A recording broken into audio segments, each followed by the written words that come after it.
Pour pour cette deuxième vidéo de cette nouvelle saison, nous allons parler du nom. Et oui, le nom est plus que important.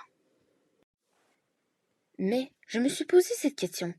Pourquoi le nom est si important dans une phrase? Pourquoi il est si particulier? Comme tout être vivant, j'ai fait une recherche Google. Et oui, pour trouver la réponse à cette question. Et j'ai donc appris que le nom est le mot qui transmet le plus ces traits grammaticaux de genre, de nombre et de personne. C'est tout simplement incroyable, vous ne trouvez pas? Et en plus, il est le plus grand d'honneur, suivi par le pronom qui le remplace. Le pronom qui le remplace, c'est quelque chose de très important parce que le pronom est en vérité une sorte de nom, car il récupère le genre, le nombre et la personne du nom qu'il remplace. Et donc, le pronom, il mérite bien sa deuxième place. C'est juste qu'il est un peu moins précis puisque c'est un remplacement. Mais comment le reconnaître? S'il est si important, on doit bien pouvoir le reconnaître.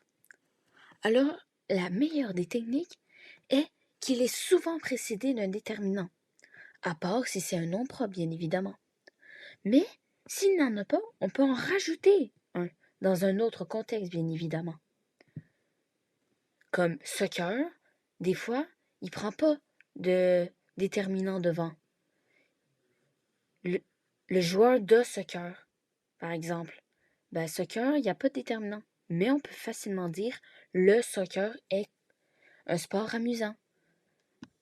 Et aussi, il peut des fois y avoir un adjectif en le déterminant le nom, mais il est effaçable. Alors regardez souvent, si vous ne trouvez pas de déterminant, regardez un peu avant pour être certain de votre déduction. Comme vous venez de vous en rendre compte, le nom a plusieurs caractéristiques, ou plutôt, il possède plusieurs choses. Un genre, un nombre et une personne. Le genre que le nom possède ne varie pas, mais il y a des exceptions. Par exemple, si le genre est animé, eh bien là, il pourra varier. Par exemple, humain, tout simplement humain. Eh bien, il est animé. Et donc, son genre varie, parce que ça peut être humaine au féminin et des fois au masculin. Par contre, il y a des exceptions à cette exception. Et oui, des fois... Attendez, je suis certaine d'avoir un exemple pour vous. Voyons.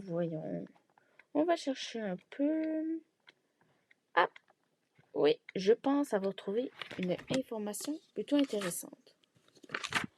Alors, figurez-vous qu'une marmotte, c'est animé. Mais, comment dire, au féminin et au masculin, c'est pareil. Alors, c'est une des caractéristiques du français. Ensuite, le nombre. Le nombre d'un nom est toujours variable. Il y a quelques exceptions quand même. Un nez, au pluriel, c'est encore un nez. On ne rajoute pas un S. Et pour finir, la personne. Et là, on est content que le français soit avec nous. Un nom est toujours, mais toujours à la troisième personne. Que c'est pas beau, ça? Maintenant, rentrons dans une partie un peu plus cool. Quand on corrige un texte, il faut savoir que cette classe de mots est le point de départ de la réflexion. Après, nous pouvons faire des flèches qui sont des réseaux d'accords dans nos textes ou dictées, et donc la correction sera moins pénible. Parce que si on part que le nom est d'honneur, eh bien, on va partir de lui et transmettre les genres, les nombres et la personne aux autres. Et ici, on aura un texte qui sera quand même très bien corrigé. Et n'oublie pas de liker et de t'abonner. Et j'ai hâte de te retrouver pour une prochaine vidéo qui risque d'être assez spéciale. Bye bye et à plus.